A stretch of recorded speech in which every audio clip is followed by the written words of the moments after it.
The morning air carried a distinct chill that signaled the changing seasons in the Colorado wilderness. Frost clung to tall grass and pine needles, creating a silent, sparkling landscape that would soon disappear under the autumn sun. The hunter had experienced these transitional days for nearly 2 decades, but there was something uniquely satisfying about watching the world transform from darkness to light, from dormancy to wakefulness. At 48, he found these solitary moments increasingly precious, a counterbalance to the growing complexity of life beyond these mountains. Steam rose from his thermos cup as he surveyed the ridgeline from his position at the edge of a clearing. The hunter's weathered hands, marked with the calluses and small scars of someone who had spent a lifetime outdoors, wrapped around the warmth of the metal. 20 years of tracking game through these mountains had taught him to read the landscape like a familiar book. Every depression in the earth, every broken twig, every unusual silence told a story if you knew how to interpret it. He adjusted the rifle slung across his back, a well-maintained tool that had belonged to his father.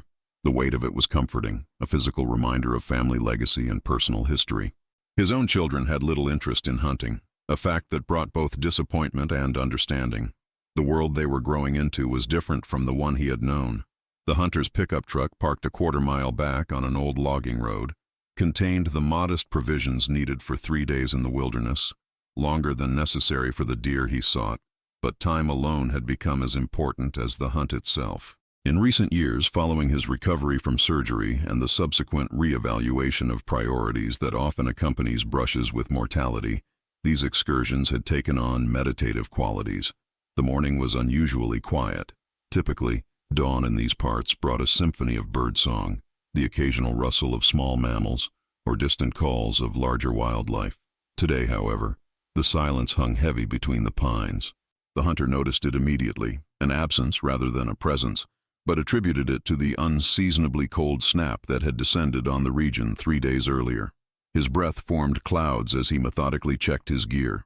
The familiar routine grounded him in the present, away from the paperwork waiting on his desk at the insurance office where he worked 5 days a week, away from the gentle but persistent reminders of college tuition payments looming in the near future, away from the doctor's appointments marked on the family calendar hanging on the refrigerator door. Setting off along a game trail he had used many times before, the hunter moved with practiced efficiency. His boots made minimal noise against the forest floor, a skill developed through years of patience and observation. He had always taken pride in moving through wilderness with respect, leaving little trace of his passing. The philosophy extended beyond hunting. He often told his children that the best visitors were those who could appreciate without disrupting. Something caught his attention about 2 hours into the hike. A set of deer tracks, fresh enough that the displaced dew hadn't yet returned to the depressions. The hunter knelt to examine them more closely, noting the direction and estimating the animal's size. A decent buck, moving northeast toward higher ground.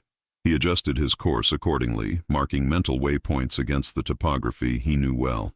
The gradual incline led him through increasingly rocky terrain, where the tree line began to thin and exposed outcroppings offered natural vantage points. It was unfamiliar territory, just beyond his usual hunting grounds. The hunter paused occasionally to check his compass and the position of the sun, maintaining his bearings despite the excitement of pursuit. Around mid-morning, he noticed the birds had fallen silent again.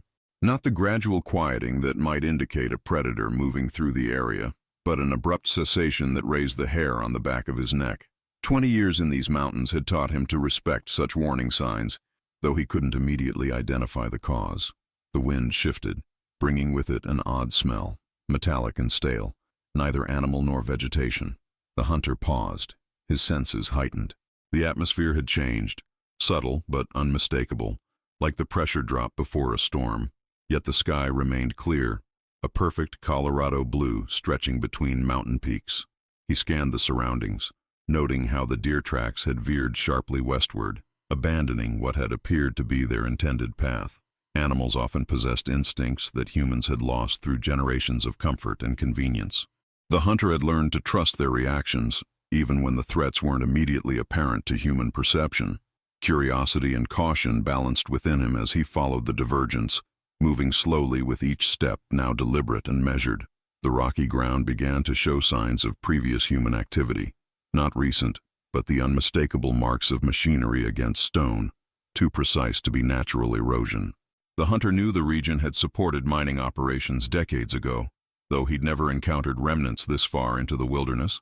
The peculiar silence persisted, broken only by the sound of his own careful movement and the occasional breeze through pine needles. Even those natural sounds seemed somehow muted, as if the very air absorbed vibrations before they could properly travel. The hunter felt increasingly isolated, though not in the comfortable, chosen solitude he typically sought in these mountains.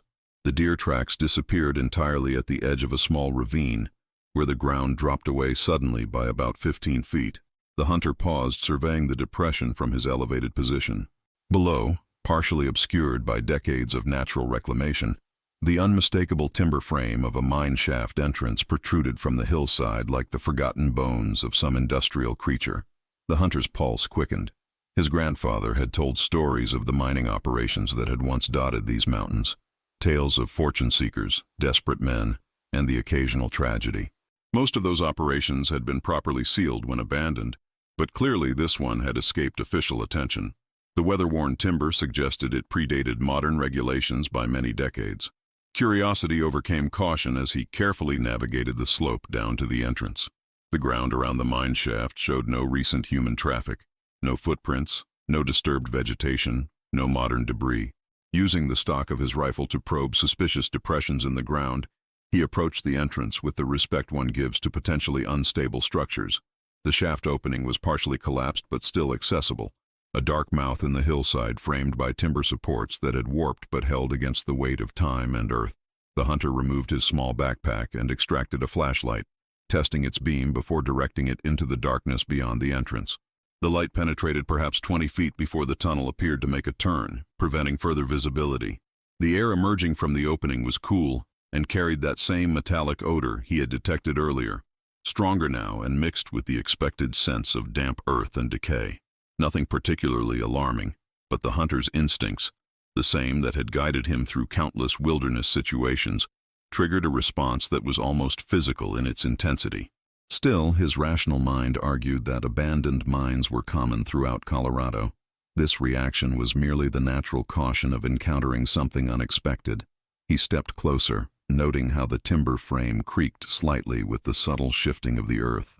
The sound echoed strangely, suggesting a larger cavity beyond the visible entrance than might be expected from a simple exploratory shaft. The hunter's flashlight beam caught something reflective just inside the entrance, a metal object partially buried in the dirt floor of the tunnel. Curiosity fully engaged now, he ducked beneath the low-hanging support beam and stepped carefully into the mine shaft, keeping his weight distributed and movements slow to avoid disturbing the aging structure.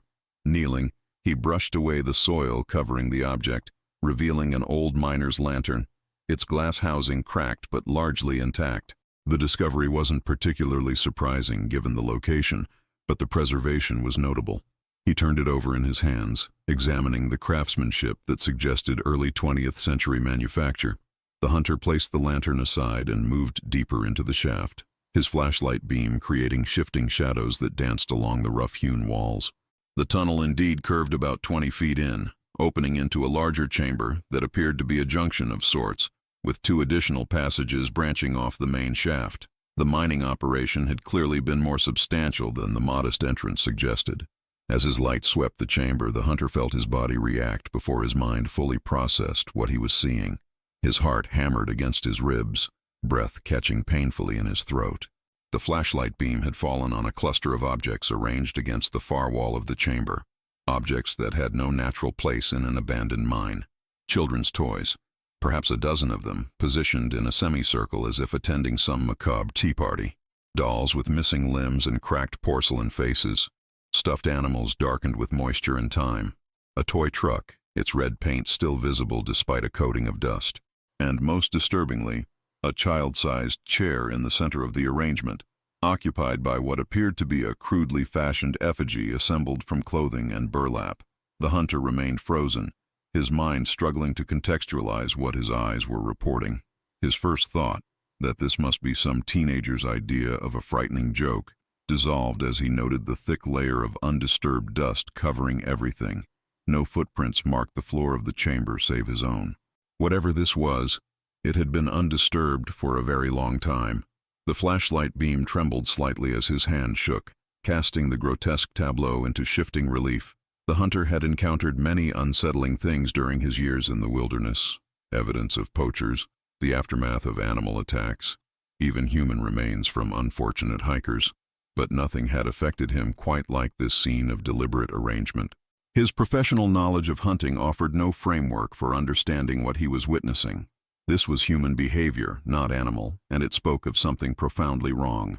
The contrast between the innocence of the objects and the menacing context of their arrangement created a cognitive dissonance that left him momentarily paralyzed. The silence of the mine seemed to deepen around him, broken only by his increasingly rapid breathing and the distant drip of water from somewhere in the tunnel network. The hunter stepped back involuntarily, his boot heel striking something solid that rolled away with a metallic sound. Swinging his light downward, he illuminated a small canister that had come to rest against the wall. His mind racing to process the situation, the hunter made the decision to document what he had found. Whether this was evidence of historical tragedy or something more recent that required official attention, he needed to record the scene before deciding how to proceed. Retrieving his phone from a pocket, he was unsurprised to find no signal this deep underground, but the camera function remained available. With hands that had steadied through force of will, he photographed the disturbing arrangement, capturing multiple angles of the chamber and close-ups of individual elements. The flash illuminated details his flashlight had missed: writing on the chamber wall behind the display, faded but still legible markings that appeared to be names and dates stretching back decades. The hunter's composure, maintained through years of facing wilderness challenges, began to return as he focused on the documentation task. The initial shock subsided into a grim determination to understand what he had discovered. Whatever had happened here, whatever was continuing to happen, if the varying states of decay among the items were any indication, needed to be brought to light. The afternoon sun had begun its descent behind the western peaks when the hunter emerged from the mine shaft. The contrast between the oppressive atmosphere below ground and the open sky above momentarily disoriented him, but the crisp mountain air helped clear his mind. He needed equipment, better lighting, perhaps tools to examine areas of the mine that remained inaccessible, and definitely a more sophisticated camera than his phone could provide. The trek back to his truck passed in a blur of automatic movement, his thoughts entirely consumed by what he had discovered. The toys, the effigy, the writing on the walls, all pointed to long-term, deliberate activity rather than a one-time event. His hunter's training in tracking and interpreting signs suggested multiple individuals had used the mine over time, not simultaneously, but in succession, like some disturbing tradition passed from one participant to the next. At his vehicle, the hunter quickly assembled what might prove useful: a powerful LED lantern, a digital camera with enhanced low-light capabilities, work gloves, and various tools that might help investigate further without disturbing potential evidence. He debated whether to contact authorities immediately, but decided more information would lend credibility to what would otherwise sound like the fantastic tale of an over-imaginative outdoorsman. The return journey to the mine shaft seemed shorter, urgency eliminating the meditative pace that typically characterized his movement through wilderness. The sun hung low now, casting long shadows that stretched like grasping fingers across the forest floor. The hunter moved with purpose, using natural landmarks to navigate back to the ravine where the entrance waited. Better equipped this time, his investigation revealed details previously missed. Just inside the main chamber, partially concealed behind a fallen support beam, lay what appeared to be a journal, its leather binding cracked and pages swollen with moisture. The hunter carefully photographed it in place before touching, then gently opened the cover to reveal handwritten entries dating back to 1973. The writer, identifying himself only as supervisor, documented what appeared to be shifts or rotations of individuals referred to by numbers rather than names. The entries became increasingly erratic and paranoid as the pages progressed, referencing containment protocols and subjects in language that alternated between clinical detachment and religious fervor. The hunter photographed several pages before carefully returning the journal to its original position. The discovery suggested organization rather than random activity, something structured and sustained over decades, operating completely undetected in the wilderness. A second significant find came in the form of modern supplies cached in one of the secondary tunnels: packaged food, batteries, and bottled water with expiration dates less than 6 months past. The hunter documented these as well, noting the brand names and arranging items for scale reference in his photographs. Whatever had occurred in this mine hadn't ended with its official abandonment. Someone was still visiting, still maintaining whatever purpose the space served. The third and perhaps most disturbing discovery was hidden in a narrow offshoot tunnel that dropped sharply downward before opening into a small chamber roughly hewn from the living rock. Here the hunter found clothing, children's clothing of various sizes and styles spanning what appeared to be several decades of fashion. Some items were nearly disintegrated with age, while others seemed relatively recent. All had been carefully folded and arranged on crude stone shelves built into the chamber walls. The hunter's hands trembled as he photographed this evidence. The implications were too disturbing to fully process in the moment, but the documentation needed to be thorough and clear. His mind struggled between detached professionalism and the visceral horror of what these items suggested about the nature and duration of whatever had transpired in these tunnels. With the light fading outside, the hunter made the decision to leave before nightfall complicated the return journey. He had gathered sufficient evidence to warrant official investigation, evidence that pointed to criminal activity spanning decades rather than simple vandalism or teenage mischief. The authorities would need to be notified immediately. Back at his truck as twilight descended, the hunter used the satellite phone he carried for emergencies to contact the county sheriff's office. The conversation proved frustratingly predictable, despite his efforts to convey the seriousness of his discoveries. "Sir, we appreciate you reporting this," the dispatcher said, her voice carrying the polite detachment of someone who fielded dozens of calls daily from excited hikers and campers who had discovered unusual items in the wilderness. Abandoned mines are common throughout the region, and people often leave things behind. It's not unusual to find odd collections of items. "This isn't someone's forgotten backpack," the hunter insisted, struggling to maintain composure. "I'm talking about evidence of organized activity involving children over decades. There are dated journals, recent supplies, clothing." "I understand your concern," the dispatcher interrupted, her tone shifting to practiced reassurance. "I've logged your report, and we'll have someone from the Forest Service check the location when resources are available. These old mines are dangerous, sir, and we strongly advise against entering them. The structural integrity—" "When?" the hunter pressed. "When will someone investigate this?" "We're currently managing several higher priority situations," came the response. "Wildfire containment efforts have pulled most of our resources north.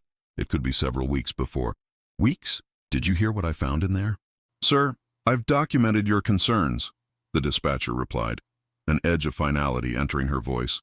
"If you'd like to come to the station tomorrow to file a formal report with photographs, that might expedite the process. But I should warn you, abandoned mines fall under multiple jurisdictions, and determining the appropriate responding agency can take time." The hunter ended the call with a terse acknowledgement, frustration burning through him. The bureaucratic response was perhaps predictable. Without seeing the evidence firsthand, the disturbing nature of his discovery could easily be dismissed as exaggeration or misinterpretation. But the delay in official response felt unconscionable given what he had documented. Darkness had fully descended by the time he reached the small motel where he had reserved a room for the hunting trip. The shower did little to wash away the unease that had settled into his very pores. Spread across the room's small table, his camera displayed images that seemed somehow more disturbing viewed on the small screen than they had in person, the isolation of each element through the frame heightening its wrongness. Sleep proved elusive. The hunter lay awake, staring at the water-stained ceiling as his mind cycled through possibilities. Children's toys arranged in ritual fashion, a journal documenting decades of some organized activity, modern supplies indicating continued use, clothing spanning generations, carefully preserved. Each piece suggested darker implications than he wanted to consider. By 3 a.m, he had made his decision. If official channels would delay investigation for weeks due to resource allocation and jurisdictional questions, he would need to gather more compelling evidence that couldn't be dismissed or deprioritized. The mine clearly contained secrets spanning decades, secrets that might finally explain the periodic disappearances that had plagued surrounding counties since the 1970s. Tomorrow he would return with better equipment. Tomorrow he would document everything in meticulous detail. Tomorrow he would venture deeper into the tunnel network to discover exactly what had been happening in that abandoned mine shaft for all these years.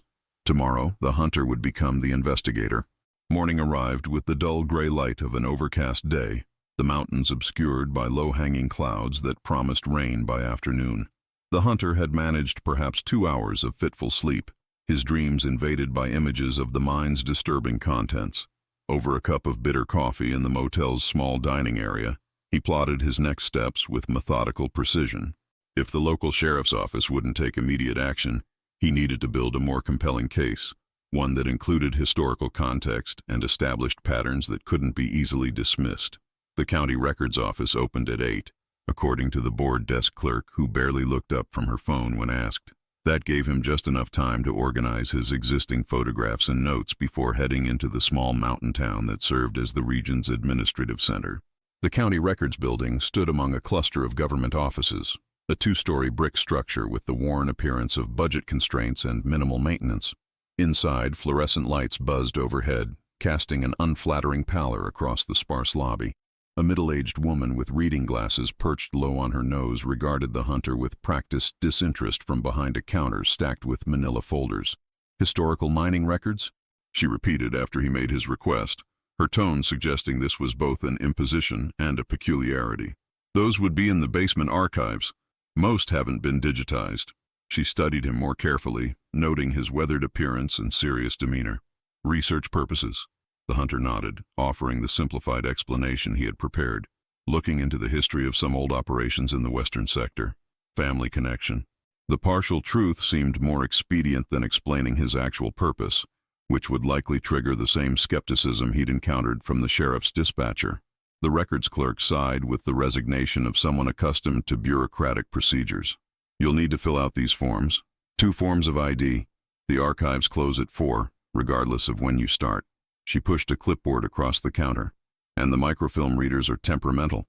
Archie usually helps with those, but he's out sick." 20 minutes and several forms later, the hunter descended a narrow staircase into the building's basement, a cavernous space lined with metal shelving units and filing cabinets that seemed to extend beyond the building's apparent footprint. The air held the distinctive scent of aged paper, dust, and the faint chemical smell of preservation efforts. A handwritten directory, yellowed with age but protected behind plexiglass, indicated that mining operations were cataloged in Section H, rows 15 to 29.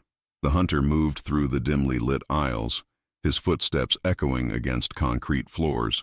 Few people ventured into these archives nowadays, with most government records from the past 30 years available in digital formats upstairs. The western sector mining operations occupied 3 full shelving units, an indication of how extensively the region had been exploited for its mineral wealth before environmental regulations and dwindling yields had rendered most operations unprofitable. The hunter focused his search on the specific geographic coordinates he had noted from his GPS device at the mine entrance. 2 hours of methodical research yielded significant discoveries. The mine he had stumbled upon was officially designated as Prospect 22 of the Blackwater Mining Company, operational from 1897 until its official abandonment in 1964. The company's records included surveyors' maps showing an extensive network of tunnels, far more extensive than the few chambers he had explored. According to the technical reports, the mine had accessed a particularly rich vein of silver before groundwater infiltration made continued operations hazardous and economically unfeasible. More troubling were the incident reports filed between 1952 and 1964. The hunter carefully photographed these documents, noting the increasing frequency of unexplained equipment failures and unauthorized access events in the mine's final years of operation. 3 separate reports documented workers refusing to enter certain sections, citing atmospheric disturbances and acoustic anomalies that company investigators had dismissed as superstition or attempts to avoid dangerous assignments. The most significant discovery came in a cross-referenced file from county law enforcement. Beginning in 1966, just 2 years after the mine's abandonment, the surrounding region experienced a series of disappearances, primarily hikers and campers, but also 3 local children who had reportedly been exploring in the hills. The reports noted investigations had found no conclusive evidence, though several mentioned potential connections to abandoned mining operations that warranted further examination. The investigations appeared to have been abruptly closed in 1973 without resolution. The coincidence was too significant to ignore, 1973 matched the earliest journal entries he had found in the mine. The hunter's pulse quickened as connections began forming between seemingly disparate elements. Something had begun in that abandoned mine around 1973, something that apparently continued to the present day. A second archive section contained geographical surveys conducted in 1975 as part of a federal assessment of abandoned mining operations throughout the region. These documents revealed the existence of a processing facility approximately 3 miles from the main shaft, a location where extracted ore had been initially sorted before transportation to larger refineries. The facility had been left intact when operations ceased, deemed too costly to dismantle given its remote location. The hunter carefully photographed the facility's coordinates and the accompanying site plans.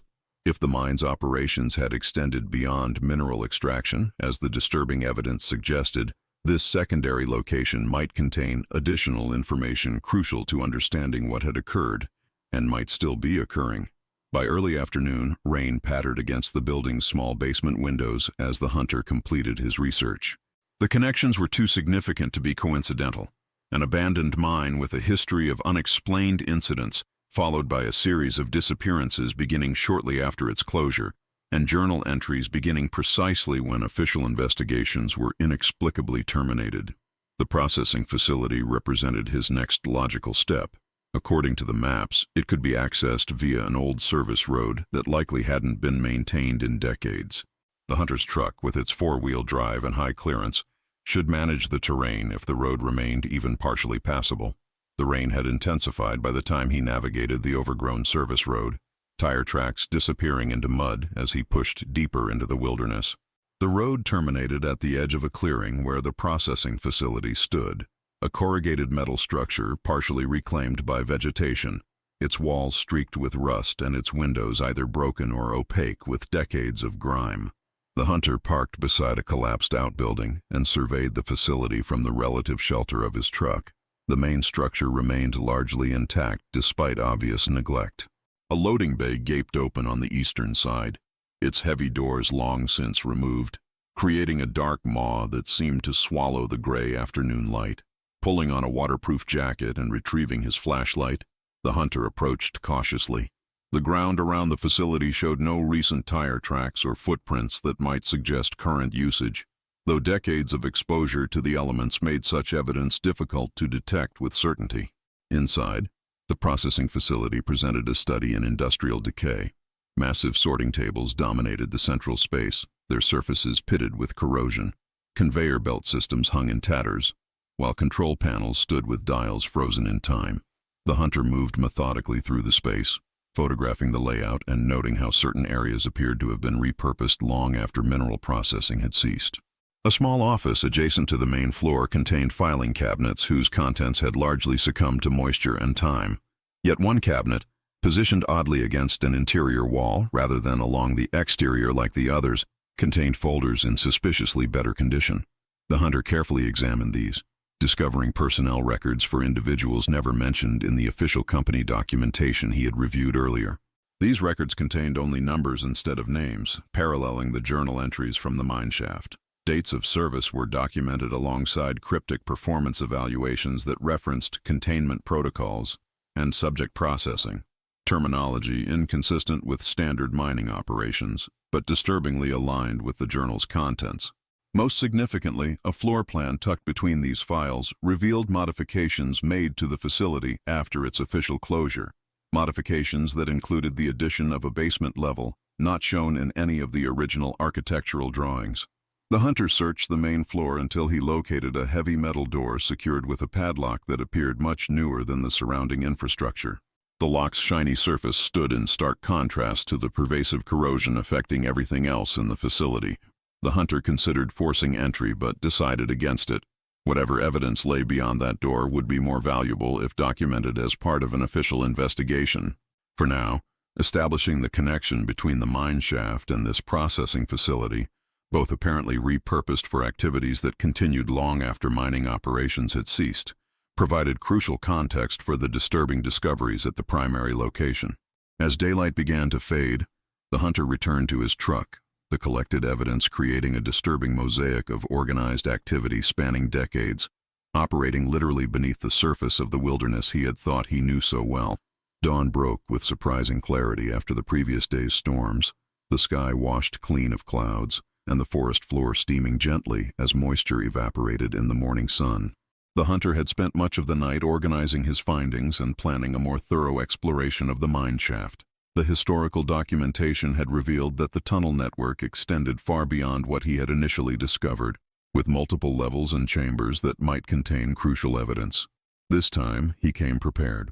His backpack contained a professional-grade camera with additional memory cards, a handheld video recorder, multiple high-powered flashlights with spare batteries, marking tape to prevent disorientation in the tunnel network, a detailed topographical map with the mine's layout overlaid from the historical documents, and basic climbing equipment for navigating potentially hazardous passages. He had also taken the precaution of sharing his general location with his wife via text message, not specific enough to reveal his exact purpose, but sufficient to trigger a search if he failed to check in by nightfall. The hunter had no illusions about the potential dangers, both from the unstable mine structure and from whoever might be using these abandoned facilities. The mine entrance appeared undisturbed as he approached mid-morning, the timber supports creaking softly in the gentle breeze. Before entering, the hunter photographed the exterior thoroughly, establishing a visual baseline that would reveal any changes upon his return. He then secured a small trail camera to a nearby tree, positioned to capture anyone approaching or leaving the entrance. If others were actively using this facility, as the evidence suggested, he wanted documentation of their comings and goings. The main chamber presented exactly as he had left it, the disturbing arrangement of children's toys untouched, the dust undisturbed save for his own previous footprints. The hunter moved past this initial discovery, marking his path with fluorescent tape as he ventured deeper into the tunnel network. According to the historical mine plans, the main shaft descended nearly 400 feet through a series of interconnected chambers, with horizontal passages extending outward at various levels. The hunter methodically explored each accessible passage, photographing and recording video continuously. The third level down revealed significant modifications inconsistent with standard mining operations. The rough-hewn walls gave way to sections that had been carefully finished with concrete, creating sealed chambers with heavy metal doors similar to the one he had discovered at the processing facility. Most stood partially open, their contents long since removed, but the design suggested containment rather than storage. In one such chamber, the hunter discovered a rusted gurney bolted to the floor, leather restraints still attached to its frame. The walls bore faded markings that appeared to be measurement scales, while drainage channels had been carved into the concrete floor, leading to a central grate. The clinical nature of the space contrasted sharply with the primitive mining operations that had originally shaped these caverns. The hunter documented everything with meticulous care, his earlier unease evolving into a cold, focused determination to understand what had occurred here. This was no longer about satisfying curiosity or reporting a strange discovery. The evidence pointed unmistakably toward organized criminal activity of the most disturbing kind, potentially spanning generations. Descending to the fourth level, the hunter encountered his first evidence of current activity. Unlike the abandoned upper chambers, this section showed signs of recent maintenance, support beams reinforced with modern materials, electrical conduit running along walls, and LED lighting fixtures installed at intervals, though currently powered down. The hunter followed the electrical lines to a modern circuit breaker panel, its components no more than a few years old according to the manufacturing dates stamped on the metal housing. Beyond this maintained section, a heavy security door stood closed but not locked. The hunter hesitated briefly before pulling it open, revealing a passage that sloped sharply downward into darkness beyond the reach of his flashlight beam. Cool air flowed from the opening, carrying that same metallic scent he had noticed on his first visit, but stronger now, mixed with antiseptic chemicals and something organic that triggered a primal aversion. The descent required use of his climbing equipment as the passage had been modified into a near-vertical shaft with metal rungs embedded in the wall. The hunter secured his safety line and proceeded carefully, counting nearly 30 feet of descent before the passage leveled out into what appeared to be a modern facility constructed within the natural cavern system. Unlike the decaying upper levels with their 19th century mining infrastructure, this hidden complex featured poured concrete floors, fluorescent lighting fixtures, and stainless steel doors with electronic keycard readers. The contrast was jarring, like discovering a laboratory beneath the ruins of a medieval castle. The hunter documented the transition extensively, establishing the connection between the historical mine operation and whatever current activity occupied these lower chambers. Most doors stood sealed, their electronic locks requiring credentials he didn't possess, but one had been left partially ajar. The hunter approached cautiously, using his camera to document the exterior before gently pushing the door open wide enough to view the contents. The room contained computer workstations arranged in a semicircle, their screens dark but power indicators showing standby status. Filing cabinets lined one wall, while another displayed large topographical maps of the region with locations marked using a color-coded system. The hunter photographed everything from the doorway, unwilling to leave footprints or disturb any surfaces that might retain fingerprints or other forensic evidence. A second accessible room contained what appeared to be medical equipment, examination tables, monitoring devices, and storage cabinets filled with pharmaceuticals. The labels on these medications indicated powerful sedatives and drugs typically used in surgical procedures. The expiration dates on several containers were still months in the future, confirming recent and likely ongoing activity. The hunter backed away, his training in maintaining focus during high-stress situations the only thing preventing a visceral reaction to these discoveries. This was no longer a mysterious historical site, but an active operation involving sophisticated equipment and apparent medical procedures conducted far from oversight or regulation. He methodically documented each accessible area, cross-referencing his position with the mining plans to establish the facility's relationship to the original tunnel network. According to his calculations, this underground complex extended beneath federal land, outside the boundaries of the original mining claim, a detail that would prove crucial when involving higher authorities. The final discovery came as the hunter prepared to ascend from the hidden facility. A partially open storage room contained clothing, not the decades-old children's clothing from his earlier discovery, but adult-sized coveralls, surgical scrubs, and what appeared to be specialized protective gear. Most significantly, several items bore insignia that matched nothing in his research. A stylized emblem combining elements of medical and scientific symbols with what appeared to be an obscured organizational name. The hunter photographed these items extensively before beginning his ascent. He had gathered compelling evidence of an active, sophisticated operation hidden beneath an abandoned mine, an operation involving medical equipment, secure facilities, and organizational structure. Whatever was happening here extended far beyond urban legends or isolated criminal activity. The scale and duration suggested something more systematic, possibly with connections to larger entities. As he climbed back toward daylight, the hunter's GPS device automatically saved his route, creating a digital map of the facility that would prove invaluable to investigators. His camera contained hundreds of photographs and videos documenting every significant discovery. The external trail camera would have captured any activity at the entrance during his exploration. The hunter emerged into late afternoon sunlight, blinking away the darkness that seemed to cling to him even in the open air. The evidence he had gathered demanded immediate attention from authorities with sufficient resources and jurisdiction to investigate thoroughly. Local law enforcement had already demonstrated reluctance, which now seemed potentially more significant than mere bureaucratic inertia. The first indication that his investigation had been noticed came as the hunter approached his truck. The vehicle appeared untouched from a distance, but as he drew closer, he spotted a folded paper secured beneath the windshield wiper. His first thought, that a forest ranger had left a notice about parking regulations, evaporated as he unfolded the page to reveal a typed message. Curiosity has consequences. Some doors should remain closed. The hunter scanned the surrounding forest, suddenly aware of how exposed his position had become. The note could only have been left while he was inside the mine, meaning someone had observed his arrival and approached his vehicle in broad daylight. He quickly checked the truck for signs of tampering, finding nothing immediately apparent but taking extra precautions by examining the brake lines and engine compartment before starting the engine.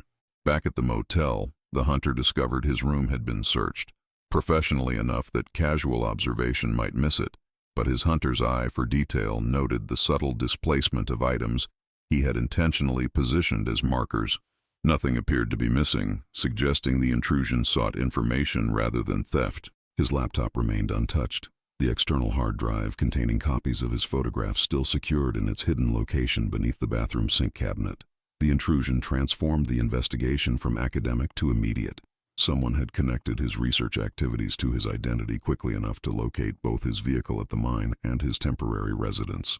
The hunter considered abandoning the investigation, the rational choice given the apparent resources and determination of whoever had left the warning, but the evidence he had gathered suggested victims whose stories deserved resolution.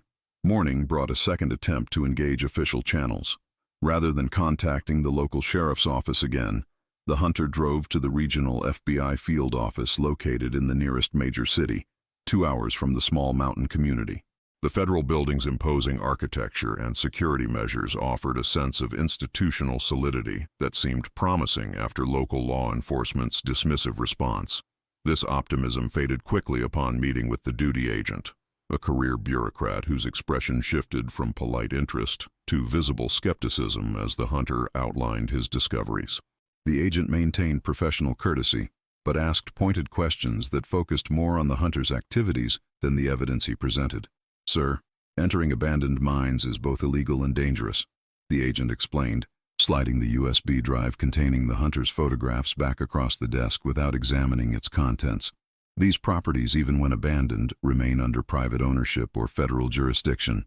Your unauthorized entry constitutes trespassing at minimum." "I understand that," the hunter acknowledged, "but the evidence suggests criminal activity spanning decades. Children's clothing, medical equipment, secured facilities. Old mines often contain discarded items from various periods," the agent interrupted. "Urban explorers frequently report finding unusual collections in such locations. As for modifications, many of these properties were repurposed for civil defense during the Cold War. Forgotten government projects are more likely than criminal conspiracies." The hunter leaned forward, maintaining calm but projecting intensity. "I've documented connections between disappearances in the 1960s and ongoing activity today. There are modern medical supplies, computer equipment, security systems." "Mr. Hunter," the agent said, using the profession as if it were a surname, "we take all reports seriously, but our resources are allocated based on credible threat assessments. I've logged your concerns and will forward them to the appropriate department. If you've documented evidence of crimes, that evidence will be evaluated." His tone made clear how unlikely he considered this prospect. The interview concluded with the hunter being provided a case number and advised against further independent investigation that might constitute additional trespassing violations. The warning carried a subtle threat that crystallized the hunter's growing suspicion. Either willful disbelief or deliberate obstruction was protecting whatever occurred in that mine and processing facility.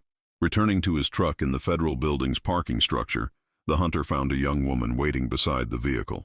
Her government ID badge was partially visible beneath her jacket, but she quickly covered it when she noticed his attention. "You're the one asking about Blackwater Mine," she said quietly, glancing toward the security cameras before stepping closer.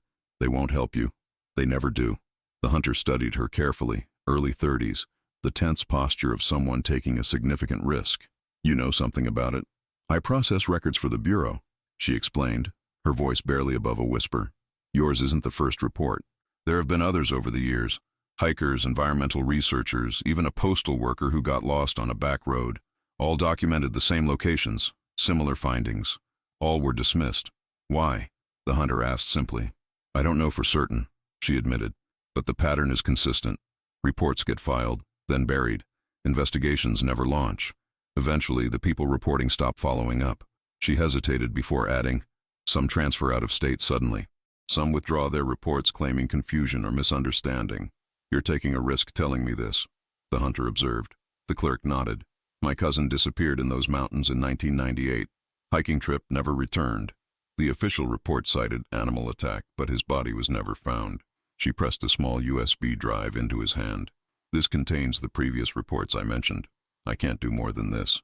She walked away quickly, disappearing into the parking structure before the hunter could ask further questions. The encounter confirmed his growing suspicion that whatever operated beneath that abandoned mine possessed influence extending into law enforcement and federal agencies, influence sufficient to suppress multiple independent investigations over decades. The hunter's return to the motel revealed escalation.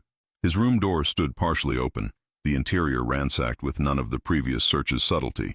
His laptop had been taken, along with the external hard drive from its hiding place. On the bed lay a second note, this one handwritten. "Final warning. You were observed at the federal building. Your vehicle is registered to 1420 Pinecrest Road. Your wife's name is redacted. Your children's schools are redacted and redacted. Some mysteries remain buried for good reasons. The specific personal details transformed the abstract threat into immediate danger, extending beyond the hunter himself. The intrusion into his family's security represented a line crossed that demanded response rather than retreat. Using the motel's business center computer, the hunter composed 3 separate emails. The first went to his wife, instructing her to take the children and stay with her sister in another state, citing a vague but concerning incident during his hunting trip. The second went to a college friend who had become an investigative journalist with a national news organization, containing a carefully worded message about a significant story requiring immediate attention. The third went to the regional office of the Environmental Protection Agency, reporting potential toxic contamination from abandoned mining operations with specific GPS coordinates for the processing facility. The hunter then purchased a prepaid phone from a convenience store and checked into a different motel under a false name, paying cash. From this temporary security, he reviewed the files provided by the federal clerk, documentation of at least 7 previous attempts to investigate the same locations over 30 years, all encountering similar obstruction and eventual abandonment. Most disturbingly, follow-up research on these previous investigators revealed patterns. 2 had been arrested on unrelated charges shortly after filing reports. 1 had died in a single-vehicle accident on a mountain road. 3 had relocated to distant states within months of their attempts to raise concerns. The most recent, from just 3 years prior, had withdrawn his report entirely after his teenage daughter went missing for 72 hours, then mysteriously returned with no memory of where she had been. That evening, while organizing his remaining evidence and planning his next steps, the hunter received a response from his journalist contact, agreement to meet the following day at a public location in Denver. Simultaneously, his prepaid phone received a text message from an unknown number. Involving others only expands consequences. Ask the journalist about his daughter's acceptance to redacted university. Some opportunities can be withdrawn as easily as granted. The message confirmed 2 critical facts. His new phone was already compromised, and the organization he faced possessed both extensive surveillance capabilities and the influence to affect lives through institutional channels. The implicit threat to the journalist's family mirrored the earlier threat to his own, a pattern of leveraging personal vulnerabilities rather than direct violence. The hunter spent the night reviewing his options. Official channels appeared compromised, or at least subject to influence. His evidence, while compelling, faced systematic dismissal. Direct threats now extended to his family and potential allies. Yet the documented history of disappearances and the sophisticated facility beneath the abandoned mine pointed to ongoing activity that might claim more victims if left unexposed. By morning, his decision was made. The hunter would meet the journalist as planned, sharing copies of all remaining evidence.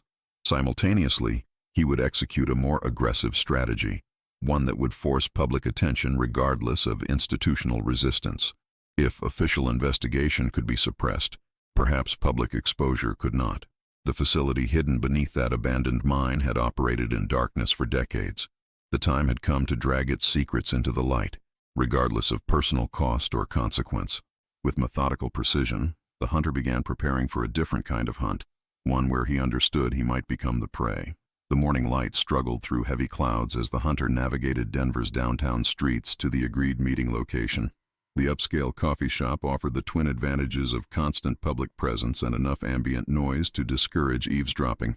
He arrived 30 minutes early, selecting a corner table with clear sight lines to all entrances and the street beyond. The journalist arrived precisely on time, a tall, angular man whose watchful eyes surveyed the space with professional assessment before approaching. No introductions were exchanged as he took the seat opposite the hunter, placing a laptop between them like a shield. "Your message was deliberately vague," the journalist observed, voice pitched low despite the cafe's protective noise, "but compelling enough for me to drive from Chicago overnight." The hunter slid a USB drive across the table. "Everything I've found so far. Multiple backups exist with distribution protocols if anything happens to me." The statement wasn't entirely true. He had established such protocols only hours earlier, but the precaution now seemed essential rather than paranoid. The journalist pocketed the drive without examining it. "You mentioned a decades-long operation. Government involvement?" "Uncertain," the hunter replied, choosing words carefully in case of surveillance. but influence extending into federal agencies. Previous investigations suppressed. Witnesses and investigators systematically neutralized through various means. He hesitated before adding, "They've already identified you. The message mentioned your daughter's university acceptance." A flicker of alarm crossed the journalist's features before professional composure reasserted itself. Sophisticated intimidation tactics. Suggests resources beyond typical criminal organizations. He leaned forward. "What's your next move?" "Final documentation," the hunter explained. "The facility contains chambers I couldn't access initially. The evidence suggests scheduled activities rather than continuous occupation. I need comprehensive documentation before exposure." "Too dangerous," the journalist countered immediately. "You've secured sufficient evidence to justify official investigation. Let professionals handle the rest." The hunter shook his head slightly.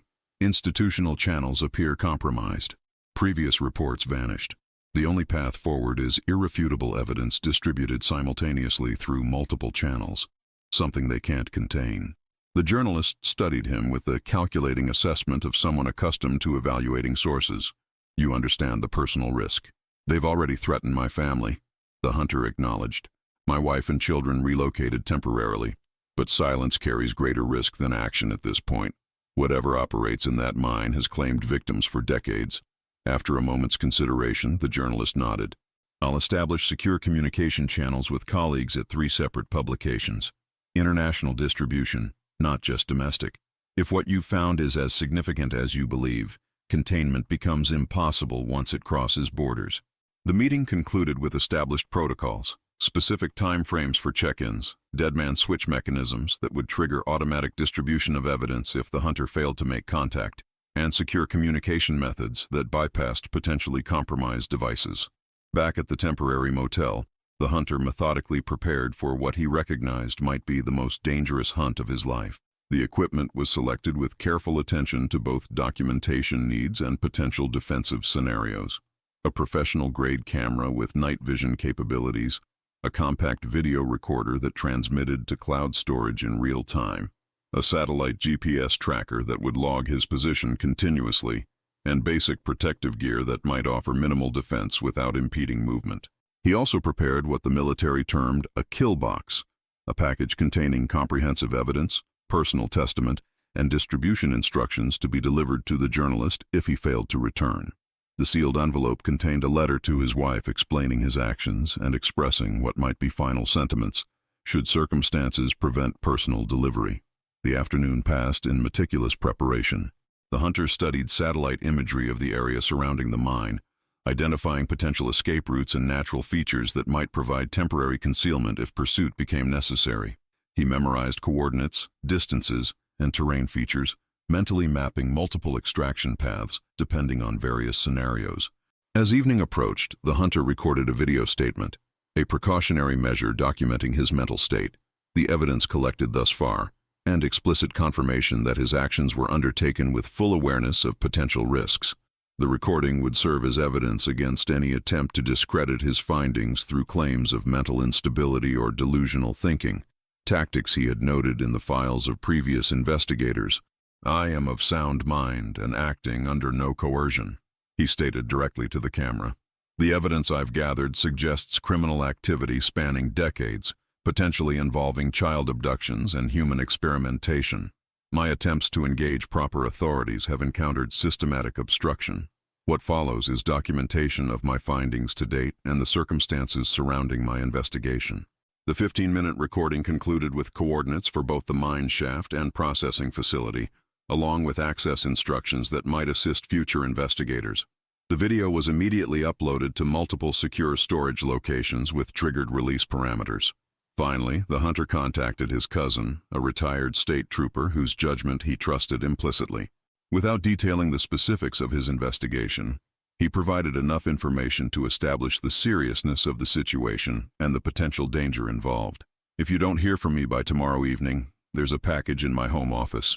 Top desk drawer, labeled with your name," the hunter explained. "It contains everything you'll need to understand what happened. Take it directly to the contact listed inside. No one else."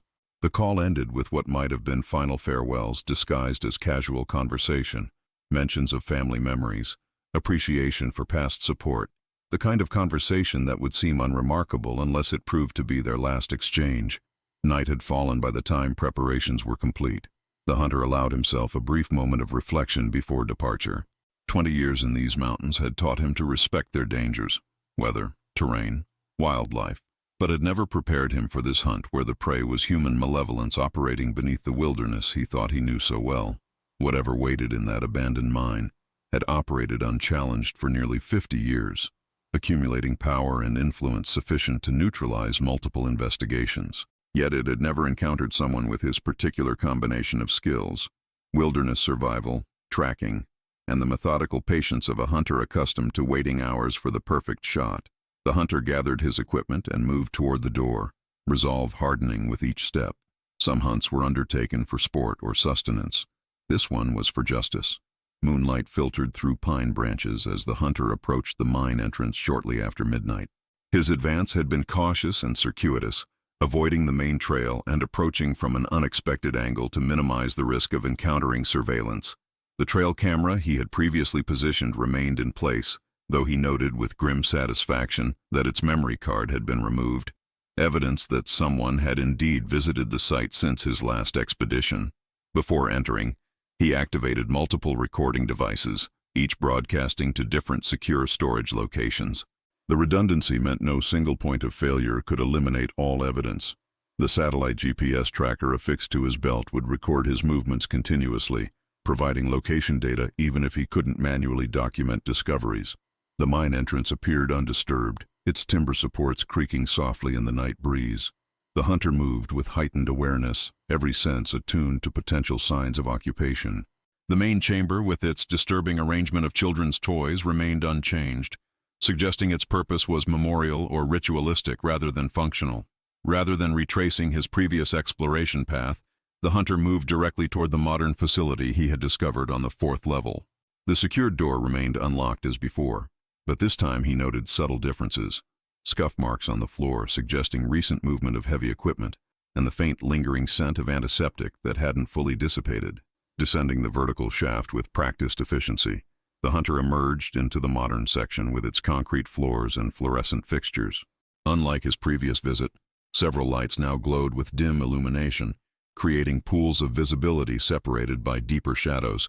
The transition from complete darkness to partial lighting confirmed his suspicion.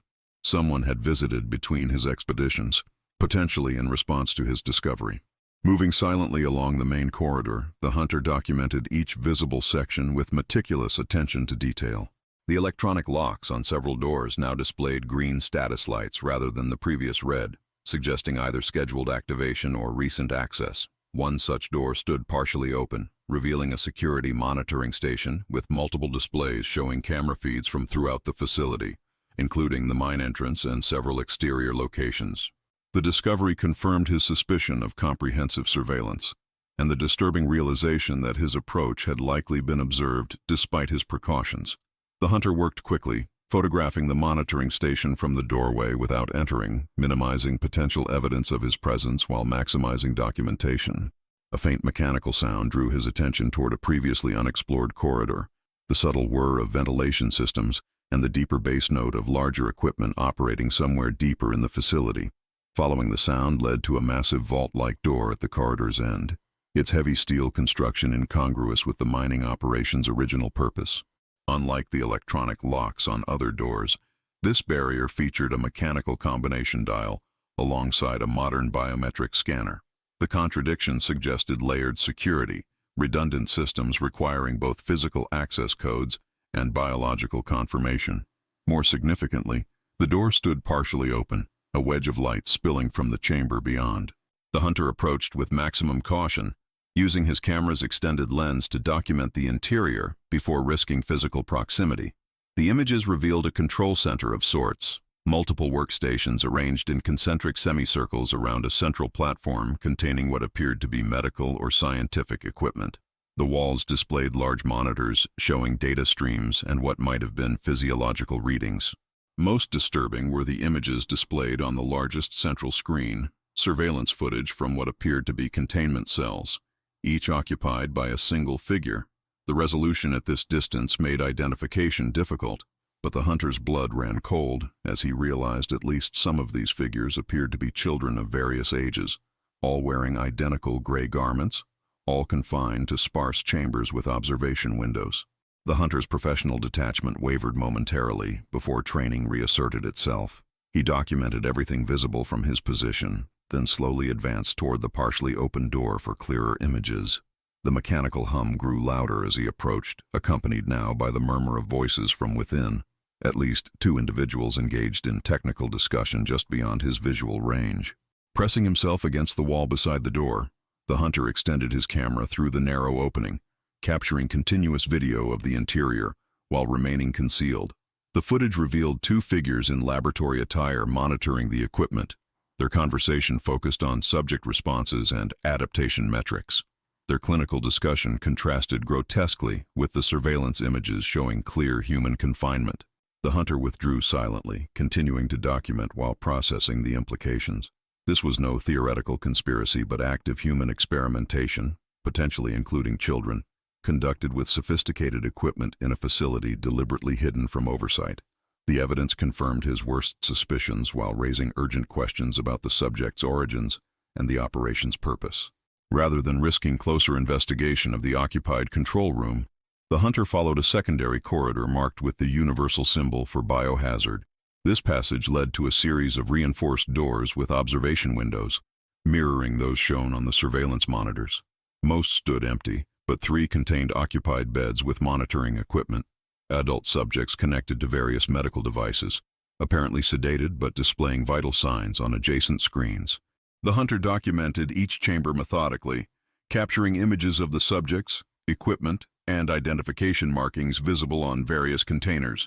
According to labels on fluid bags and medication dispensers, these individuals were receiving compounds with alphanumeric designations rather than standard pharmaceutical identifiers, experimental substances beyond conventional medical classification.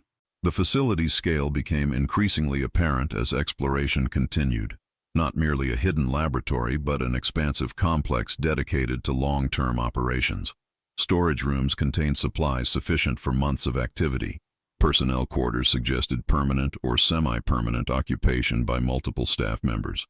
A communications center housed equipment capable of satellite transmission, despite the underground location, explaining how the operation maintained external connections.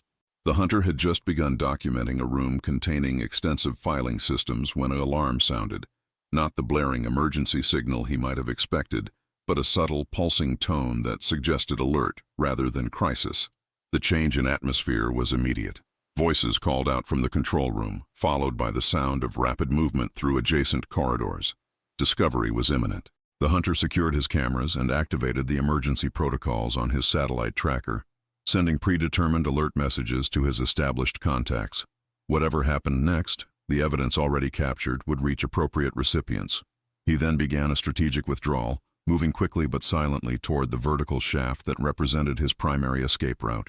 He had nearly reached the shaft when voices ahead forced a change in direction. Ducking into an alcove, the hunter watched as 3 figures in security attire moved past, their conversation confirming what he had suspected. Perimeter breach, unauthorized access, secure all subjects. The facility had sophisticated intrusion detection despite his precautions, perhaps triggered by his documentation of specific restricted areas. With his primary exit blocked, the hunter consulted the mental map constructed from mining records and his previous exploration. The original mine featured multiple ventilation shafts that might offer alternative routes to the surface, assuming they hadn't been sealed during modernization. He changed direction, moving deeper into the complex before attempting to access the older sections where such features might remain intact. The hunter's evasion lasted perhaps 15 minutes before the facility's security response escalated. Lighting throughout the complex suddenly increased to full illumination, eliminating shadows that might provide concealment. A voice over an intercom system announced, "Security Protocol Alpha," while directing personnel to specific sections, a coordinated search pattern that would systematically eliminate hiding places. Moving through a maintenance section, the hunter identified a promising escape route, an original ventilation shaft retrofitted with modern equipment, but still providing potential access to upper levels. The narrow passage would require removing his backpack and navigating with minimal equipment, but offered the only viable alternative to capture.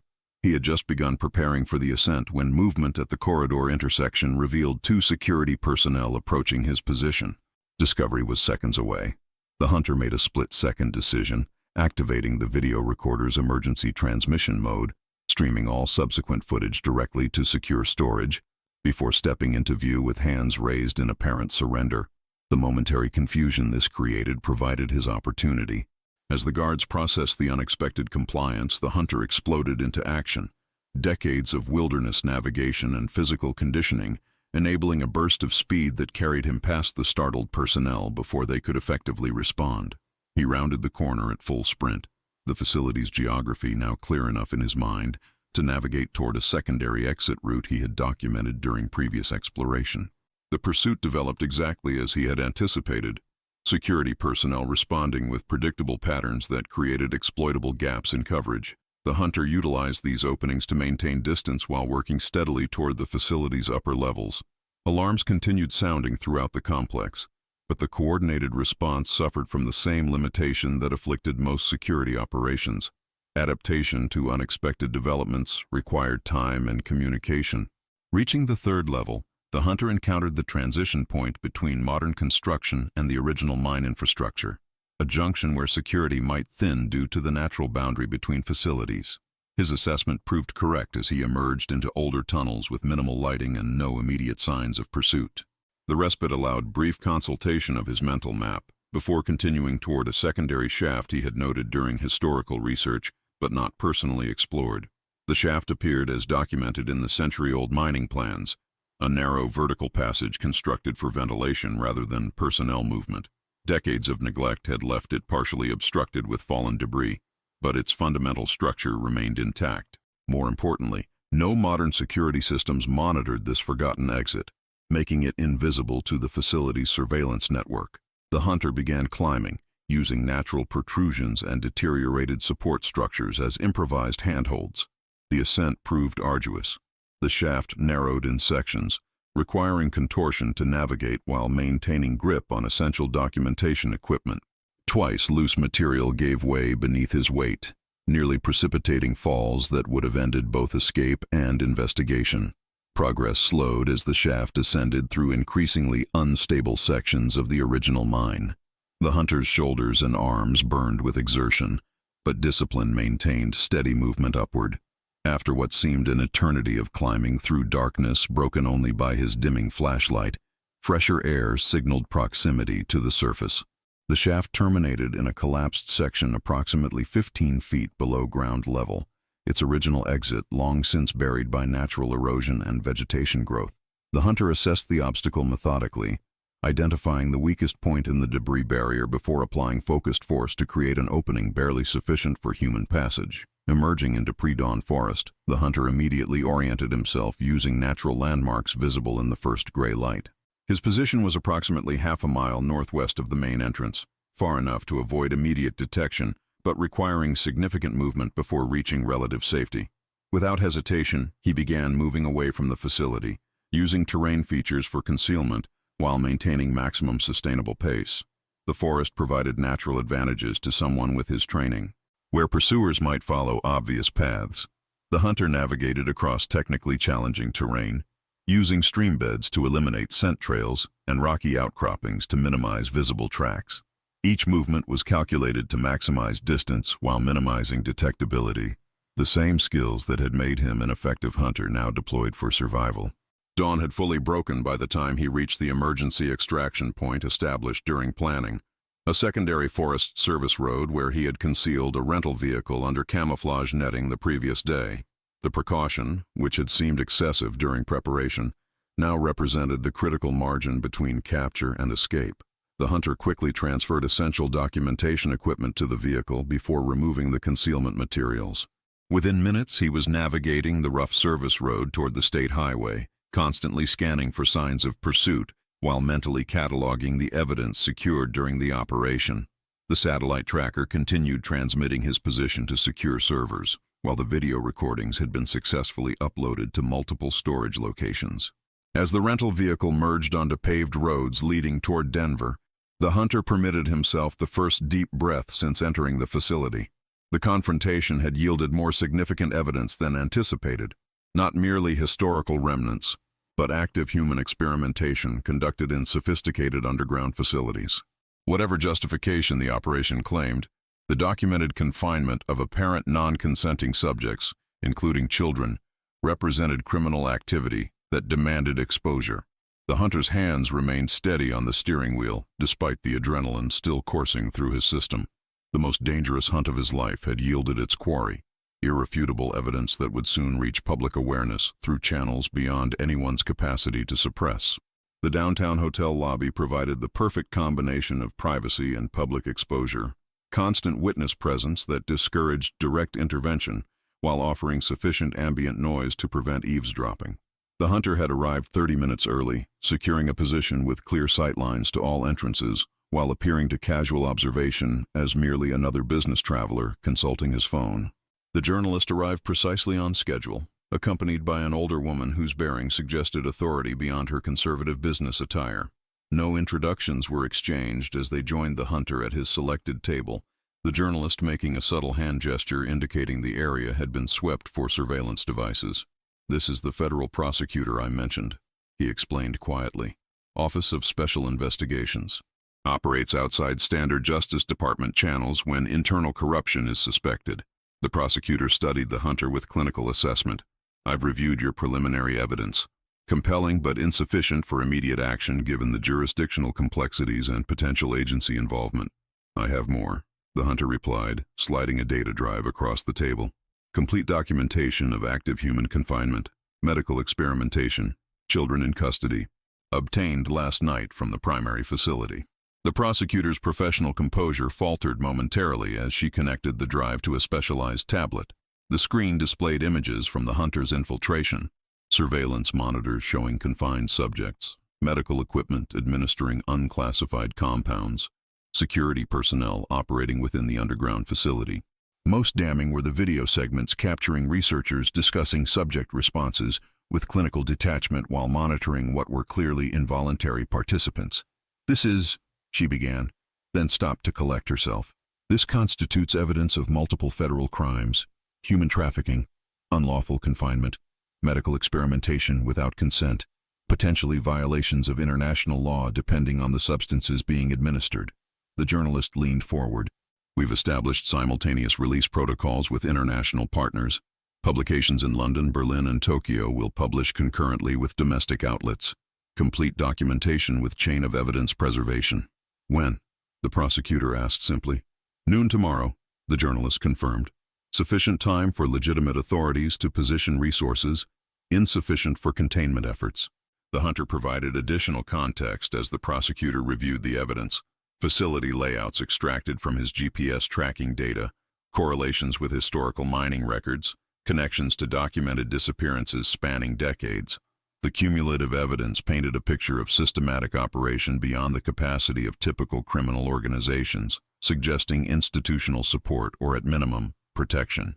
"You understand the potential implications," the prosecutor observed, addressing the hunter directly. "If certain agencies are implicated, the political fallout could be substantial. Your safety cannot be guaranteed once this becomes public." "I've taken precautions," the hunter acknowledged. "Multiple evidence copies in secure locations. Dead man switches established. Family relocated temporarily." He paused before adding, "The alternative was allowing it to continue." The meeting concluded with established protocols. The prosecutor would activate specialized federal response teams, positioned to secure the facility immediately following public disclosure, while the journalist would manage the complex distribution of evidence across multiple international publications to prevent suppression.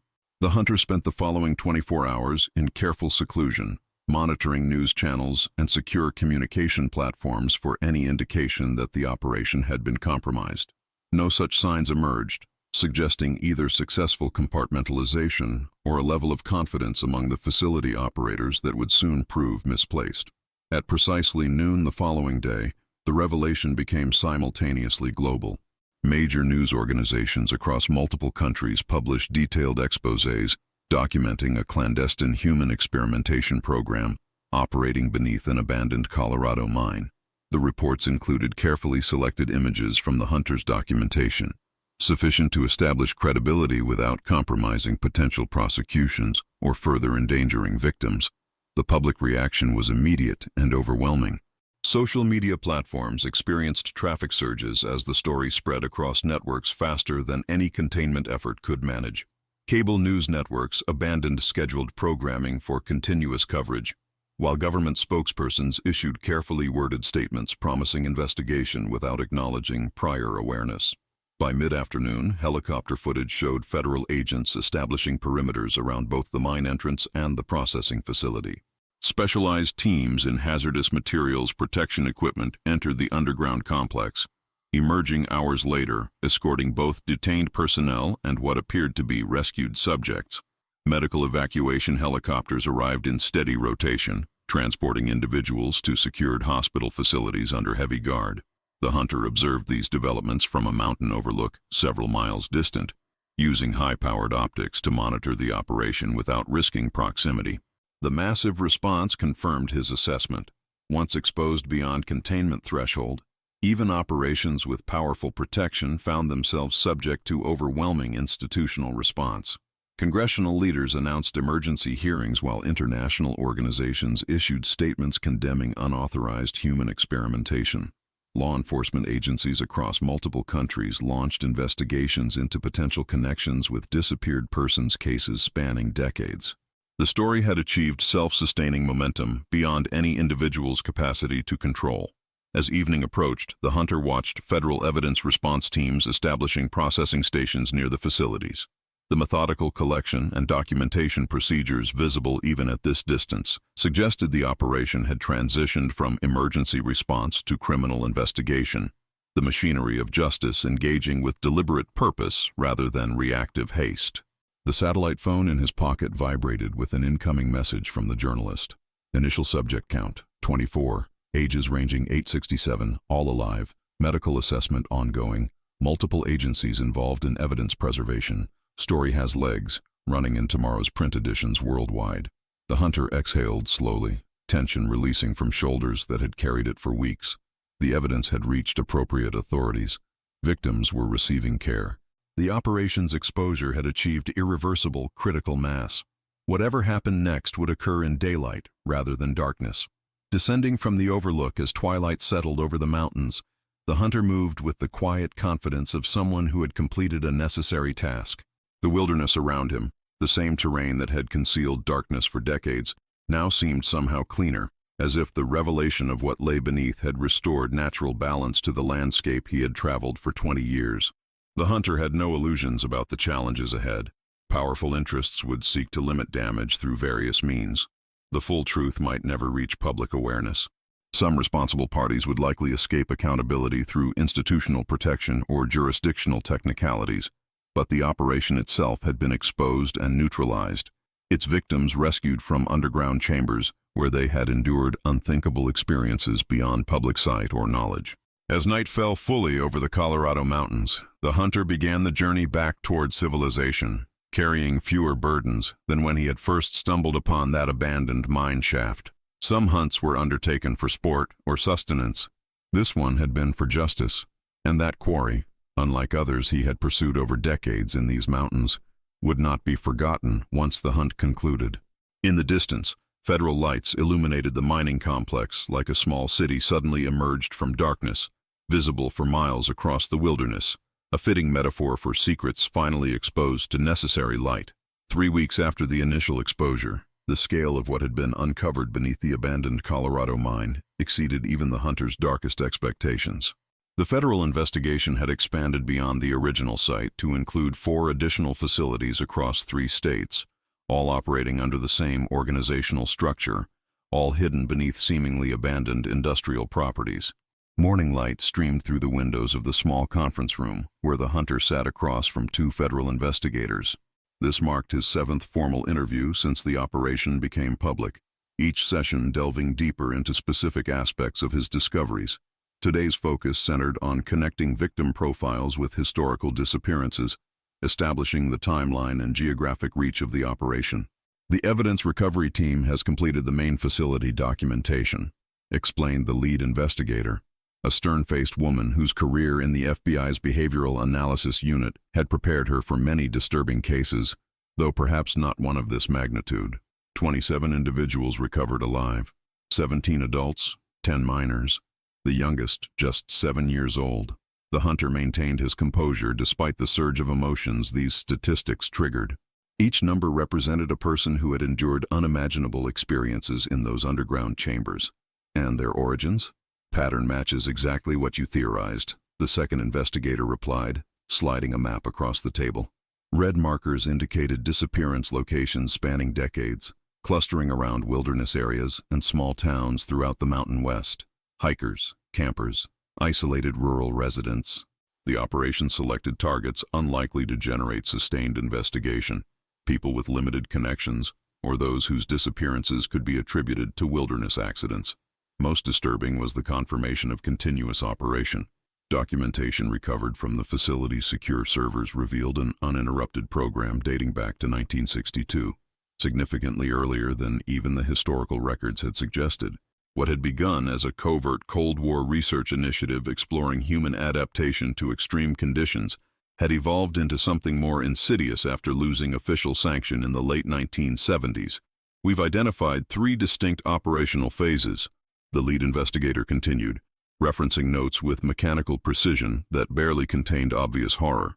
Initial government-sanctioned research until 1979. Private continuation under former project scientists until approximately 1998. Then transition to what appears to be ideologically motivated continuation under new leadership, a belief system centered around creating evolved humans through controlled stress and chemical enhancement. The hunter noted how the timeline aligned perfectly with the different documentation styles he had observed, clinical military formats in the earliest records, transitioning to scientific journals, and finally the quasi-religious terminology in recent years. Arrests? He asked simply. 34 individuals in custody, including scientific personnel, security forces, and administrative support. 17 have begun cooperating in exchange for consideration during sentencing. 4, identified as directors, continue maintaining silence despite overwhelming evidence. What remained unspoken but understood by everyone in the room was the near certainty that others involved in the operation's protection remained unidentified, individuals within government agencies, law enforcement, and other institutions who had systematically suppressed investigations over decades. The current investigation had uncovered evidence of strategic personnel placements designed to monitor and neutralize potential threats to the operation. The exposure mechanisms worked exactly as intended, the second investigator acknowledged, addressing what had become a point of professional respect. Simultaneous international publication prevented containment. Multiple evidence repositories eliminated destruction possibility. The operation had survived for decades by controlling information flow through institutional channels. Your approach bypassed those mechanisms entirely. The conversation turned to victim recovery, a process complicated by both the physical and psychological damage inflicted during captivity. Medical assessment had confirmed long-term administration of experimental compounds, some apparently designed to enhance physical capabilities. Others focused on psychological conditioning. The recovery process would require specialized treatment protocols developed specifically for this unique situation. The youngest victims are responding best to rehabilitation, the lead investigator noted with a faint suggestion of hope amidst the clinical assessment. Neuroplasticity provides greater adaptation capacity. The adults present more complex challenges, particularly those held longest. Some have been in containment for over 15 years. Most victims had been officially declared dead years earlier, their disappearances attributed to accidents, exposure, or wildlife encounters after cursory investigations. Their recovery created unprecedented legal and social complexities. People legally deceased suddenly returning to a world that had continued without them. Families that had processed grief and moved forward now confronting miraculous but traumatic reunions. The wider impact extended beyond individual cases. Congressional hearings had been established to investigate how such an operation could continue undetected despite multiple warning signs over decades. International human rights organizations had launched independent assessments, while the United Nations Special Rapporteur on Torture had issued formal requests for access to evidence and survivors. Media coverage maintained saturation levels typically reserved for national security crises or natural disasters. The initial shock had evolved into sustained analytical reporting exploring how institutional failures, jurisdictional gaps, and deliberate interference had created the perfect environment for ongoing atrocities beyond public awareness. Within the Colorado communities closest to the facility, the impact manifested differently. Local residents struggled with the knowledge that such horrors had existed literally beneath their feet while daily life continued on the surface. The regional economy, heavily dependent on tourism and outdoor recreation, faced uncertainty as the area's wilderness became temporarily associated with concealed dangers rather than natural beauty. The county has requested federal assistance for economic stabilization, the lead investigator mentioned, acknowledging the collateral damage inflicted on innocent communities. Tourism bookings down 70%, several businesses already closed permanently. And the mine itself? The hunter asked, his first question about the physical location rather than the human elements. Secured as an active crime scene indefinitely. The facility has been completely mapped and documented. Evidence collection should conclude within another month, after which structural engineers will assess options for permanent closure or controlled demolition. The prospect of the site eventually returning to wilderness seemed both appropriate and insufficient, nature gradually reclaiming the location while memories of what occurred there remained in human consciousness. No amount of physical remediation could erase the historical reality. As the interview concluded, the lead investigator addressed the hunter directly with uncharacteristic personal acknowledgement. The bureau director asked me to convey something unofficially. Despite the jurisdictional complexities and the significant resources required for this investigation, no one questions the necessity of the exposure. Whatever political fallout occurs, whatever careers end because of failed oversight, the recovery of these victims justifies everything. The hunter nodded slightly, accepting the message without requiring it. The operation's existence had represented a fundamental betrayal of civilized principles, systematic abduction and experimentation conducted beyond accountability or oversight. Exposure had never been a choice, but an obligation, regardless of consequences. Outside the federal building, afternoon sunlight illuminated a city continuing its normal rhythms despite the extraordinary revelations being processed within various institutional walls. Traffic flowed, pedestrians moved between appointments, commerce continued, the surface world functioning with the same oblivious normality that had allowed darkness to operate unseen for decades. The ceremony had not been the hunter's idea. He had actively resisted the governor's initial invitation, suggesting the focus remain on victims rather than those who had helped expose the operation. Only when the families of several survivors specifically requested his presence did he reluctantly agree to attend the event, scheduled exactly 1 month after the initial public revelation. The state capitol building provided a suitably solemn backdrop, its ornate architecture representing institutional authority that had simultaneously failed through inaction, yet ultimately responded with appropriate force once evidence became undeniable. The hunter felt profoundly uncomfortable in formal attire, the unfamiliar weight of the suit jacket across his shoulders, a constant reminder of his displacement from the wilderness where he belonged. The governor's remarks struck the delicate balance between acknowledging institutional failures and celebrating eventual justice. A political tightrope walked with surprising grace given the circumstances. Systems designed to protect the vulnerable failed for decades, the state's highest official acknowledged from the podium. Warnings went unheeded. Investigations remained uncompleted. The darkest aspects of our collective failure must be recognized before healing can truly begin. The hunter sat among the audience rather than on stage, having declined the offered position beside various officials and dignitaries. His discomfort with public recognition had nothing to do with modesty and everything to do with perspective. His role had been necessary but ultimately minor compared to the courage shown by survivors now beginning the long process of reclaiming interrupted lives.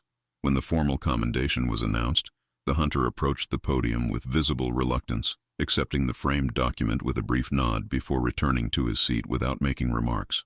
The certificate would eventually be stored in a drawer at home, neither displayed nor discarded, an artifact from an experience that defied conventional commemoration.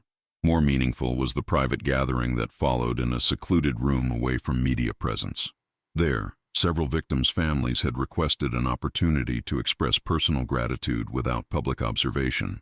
The hunter found himself surrounded by people whose lives had been shattered by unexplained disappearances, then transformed again by miraculous returns that brought both joy and complex challenges.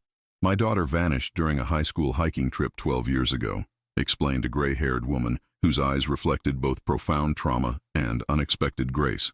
"The investigators eventually concluded she must have fallen from a ridge trail. We held a memorial service with an empty casket. I visited that trail on her birthday every year since." She paused, composure wavering momentarily. "Now she's in a specialized recovery facility, learning to exist in the world again. The doctors say she might come home next month. This," she gestured vaguely, words failing to capture the magnitude, "this isn't something I have language for." Similar stories emerged from others: partners, siblings, parents of those who had disappeared into the operation's carefully concealed machinery. Each narrative contained the same surreal contradiction: grief processes interrupted by returns that were simultaneously miraculous and traumatic. The joy of reunion complicated by the reality of what their loved ones had endured beneath the Colorado wilderness. The hunter listened more than spoke, understanding that his role now was bearing witness rather than action. These families needed acknowledgement of their experiences from someone who had seen firsthand what the operation had entailed, validation that their complex emotions were appropriate responses to unprecedented circumstances. Later that evening, alone in his hotel room, the hunter found himself unexpectedly overcome by emotional aftershocks that professional focus had previously held at bay. The systematic nature of what he had uncovered, the deliberate, multi-generational effort required to maintain such operations, revealed something profoundly disturbing about human capacity for compartmentalized cruelty. The system had failed at multiple levels: local law enforcement dismissing disappearances as wilderness accidents, federal agencies allowing jurisdictional complexities to prevent comprehensive investigation, institutional protections that prioritized deniability over accountability. Each failure point represented not just procedural breakdown, but moral compromise, individuals choosing administrative convenience over difficult inquiries that might have saved lives. Yet alongside this institutional darkness, individual courage had ultimately prevailed. The federal clerk who risked her career to share previous suppressed reports, the journalist who pursued publication despite personal threats, the prosecutor who navigated jurisdictional labyrinths to assemble appropriate response teams, and most significantly, the survivors themselves, people who had endured unimaginable experiences yet maintained sufficient humanity to assist investigators once rescued. The hunter stood at the hotel window, gazing toward the distant mountains now fading into twilight shadow. The wilderness had always represented both refuge and challenge, a space beyond civilization's constraints where human character revealed itself in response to natural demands. The operation hidden beneath that wilderness had perverted this relationship, using isolation not as natural testing ground but as concealment for deliberate cruelty. Yet truth had eventually emerged, carried from darkness into light through human determination rather than institutional process. The system had simultaneously failed and redeemed itself, initial protection mechanisms broken by individual conscience, followed by massive institutional response once deniability became impossible. The hunter's reflection appeared faintly in the window glass, superimposed over the distant landscape. 20 years navigating those mountains had taught him to read natural signs, weather patterns, animal movements, seasonal transitions. Nothing in that experience had prepared him for reading the signs of human predation operating beneath the wilderness he thought he understood. Yet the skills that made him an effective hunter had ultimately proved transferable: patience, observation, methodical documentation, and the willingness to follow evidence regardless of where it led. Different prey, but similar principles, applied toward justice rather than sustenance. The transition back to ordinary life proved more challenging than anticipated. 6 months after the exposure, the hunter found himself struggling with the contrast between daily routines and the extraordinary events that had briefly dominated his existence. The insurance office where he had worked for 18 years before the discovery now seemed simultaneously familiar and alien. The concerns that occupied his colleagues trivial compared to what he had witnessed, yet their very normalcy represented what he had helped protect. The hunter maintained external function while processing internal recalibration. He completed paperwork, attended meetings, participated in family activities, all while carrying knowledge that permanently altered his perception of the world. The operation beneath the mine had revealed capacity for both systematic cruelty and eventual justice that few ever witnessed directly. Living with that knowledge required integration rather than compartmentalization. His family provided essential anchoring through this transition. His wife demonstrated remarkable patience when nightmares interrupted sleep, when conversations suddenly halted mid-sentence as some random trigger activated vivid recall, when extended silences revealed inner processing beyond verbal expression. Without requiring detailed explanations, she created space for gradual reintegration, understanding intuitively that some experiences could be respected without being fully shared. The hunter's children responded differently, oscillating between adolescent disinterest in parental experiences and occasional profound questions that revealed more awareness than they typically displayed. Their presence provided necessary perspective, reminders that life continued its generational progression regardless of what horrors might be temporarily uncovered along the way. Autumn arrived with characteristic transformation across the Colorado mountains, aspen groves shifting from green to gold before surrendering leaves entirely. The hunter found himself drawn back toward wilderness, not for sport, but for reconnection with the landscape that had both concealed darkness and eventually revealed truth. The decision to revisit the mine site came gradually, rather than suddenly. Federal investigators had concluded evidence collection months earlier, though the facility remained secured pending decisions about permanent closure. The hunter contacted the lead investigator, now reassigned to Washington but still overseeing certain aspects of the expanding case, requesting permission for a brief visit to the external location. The request received approval with surprising efficiency, suggesting understanding of its psychological significance. The access road had been improved during the investigation, allowing easier approach than during his original discovery. Federal warning signs now surrounded the perimeter, their official declarations making explicit what had previously operated without acknowledgement. The mine entrance itself had been secured with a heavy steel barrier, no longer timber supports, but institutional containment, signifying official recognition. The hunter parked at the designated checkpoint and proceeded on foot, Forest Service personnel nodding recognition before returning to their monitoring duties. The landscape appeared simultaneously familiar and transformed. The same topography, but now bearing human acknowledgement of what had occurred beneath the surface. Standing before the sealed entrance, the hunter experienced none of the anxiety or urgency that had characterized previous visits. Instead, a complex calm emerged from completion, not resolution, as many aspects remained unresolved, but acknowledgement that his specific role had concluded appropriately. What began with accidental discovery had progressed through investigation, documentation, exposure, and now official response. The system that had initially failed had eventually engaged with appropriate force once undeniable evidence became public. The hunter placed a small stone on the ground before the sealed entrance, not a formal memorial but a wilderness marker acknowledging human passage. The gesture felt simultaneously insufficient and appropriate, recognizing that no symbolic action could adequately address what had occurred while still honoring the human need to mark significant transitions. Walking the perimeter, he noted how quickly nature had begun reclaiming areas disturbed during the federal investigation. New vegetation pushed through soil compressed by heavy equipment. Wildlife tracks suggested gradual return of species temporarily displaced by human activity. The resilience demonstrated how completely the operation had utilized natural processes as camouflage. The wilderness neither complicit nor resistant, but simply continuing its cycles regardless of human actions beneath the surface. The hunter's satellite phone vibrated with an incoming message. The journalist sharing an update that the congressional investigation had expanded to include 3 additional federal agencies, potentially involved in suppressing earlier reports. The process continued expanding outward from the original exposure. Institutional accountability following the path created by initial revelation. Some mysteries remained deliberately unexplored. The hunter had chosen not to seek detailed information about what specific experiments the operation had conducted or what objectives drove decades of systematic abduction and containment. Such knowledge offered no practical benefit while potentially creating additional psychological burden. The factual documentation existed within appropriate institutional frameworks, evidence for prosecution rather than material for personal consideration. Similarly, certain broader questions might never receive satisfactory answers.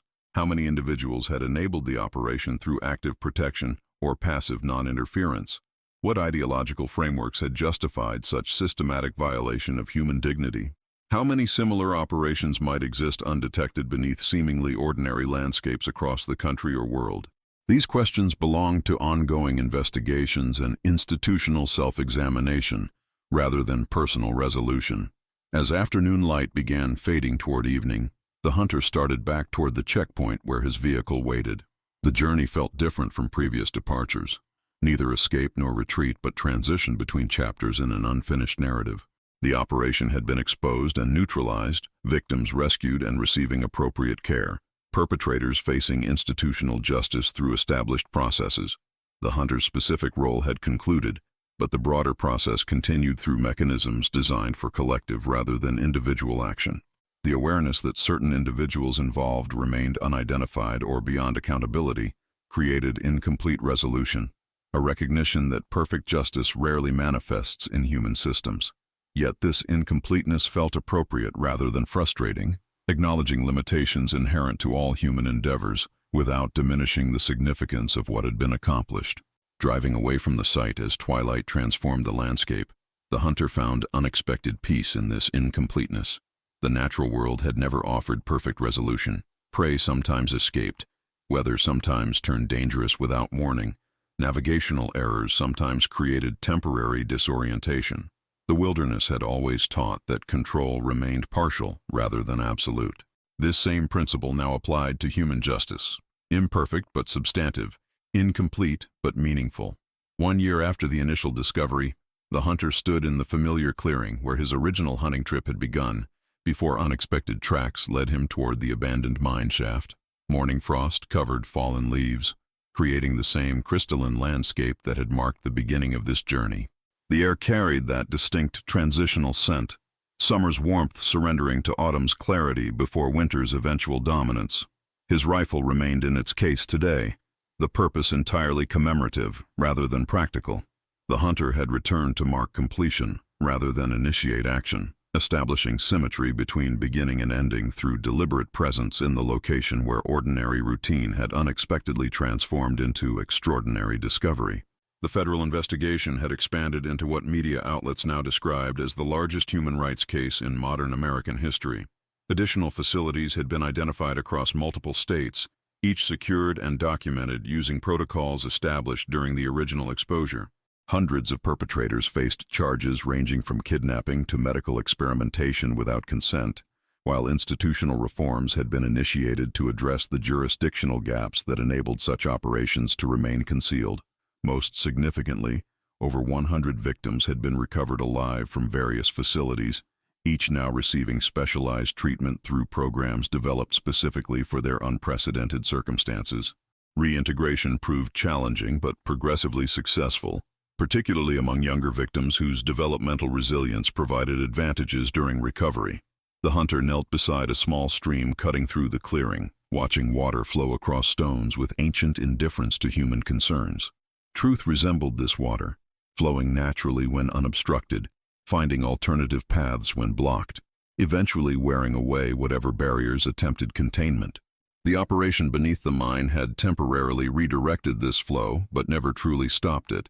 Institutional resistance ultimately proving inadequate against persistent human determination to uncover reality. Standing, the hunter surveyed the clearing once more before turning toward the trail that would return him to ordinary life. The wilderness remained both what it had always been and something irrevocably altered by awareness, a space simultaneously natural and contextual, physical and symbolic. His relationship with these mountains had transformed through knowledge that could neither be surrendered nor completely integrated, creating a perspective that acknowledged darkness while continuing to recognize beauty. As he moved through dappled morning light, the hunter considered how fundamentally the experience had affirmed rather than altered his understanding of responsibility. The initial discovery had presented no actual choice. Documentation and exposure represented the only acceptable response to systematic violation of human dignity. The path from accidental discovery to deliberate action had unfolded through necessity rather than heroism, obligation rather than exceptional character. The most profound truth revealed beneath that abandoned mine wasn't the specific horror of what occurred there, but the confirmation that ordinary individuals retain capacity for consequential action even against institutional resistance. Systems might temporarily fail, Protection mechanisms might be compromised, accountability might be delayed, but persistence eventually overcame containment when sufficient determination aligned with fundamental truth. The hunter paused at the ridge overlooking the valley where his truck waited. From this elevation, the landscape extended toward distant horizons, wilderness flowing uninterrupted toward mountains that defined the boundary between earth and sky. Somewhere beneath that visible surface, darkness had operated beyond awareness until unexpected discovery triggered the sequence that eventually brought light. Truth, like water, eventually finds its way to the surface. Sometimes through natural processes, sometimes through deliberate human action, but ultimately flowing toward revelation regardless of barriers erected to contain it. The hunter had simply become one channel for this natural progression, not creating the flow but providing passage that institutional obstruction had temporarily prevented. The hunter descended toward his waiting vehicle, ready to return to family, work, and the ordinary patterns that comprised most human lives. The extraordinary chapter had concluded, but its effects would remain integrated within continuing existence, not as burden, but as awareness, not as trauma, but as perspective. Some hunts concluded with tangible results brought home for consumption. This one had yielded different sustenance, confirmation that individual action retained meaning within systems that sometimes failed their stated purpose. Morning light continued brightening the Colorado wilderness as the hunter's truck disappeared down the Forest Service road, leaving no trace beyond momentary tire impressions that would soon vanish beneath natural processes. The landscape remained, simultaneously unchanged and forever altered by what had been revealed beneath its surface, beauty and darkness coexisting within the same physical space, truth emerging despite decades of concealment. Don't forget to subscribe for more investigative thrillers that explore the darkest secrets hidden beneath ordinary appearances. The hunter's journey reminds us that truth eventually emerges, no matter how deeply buried, when individuals choose to follow evidence regardless of where it leads.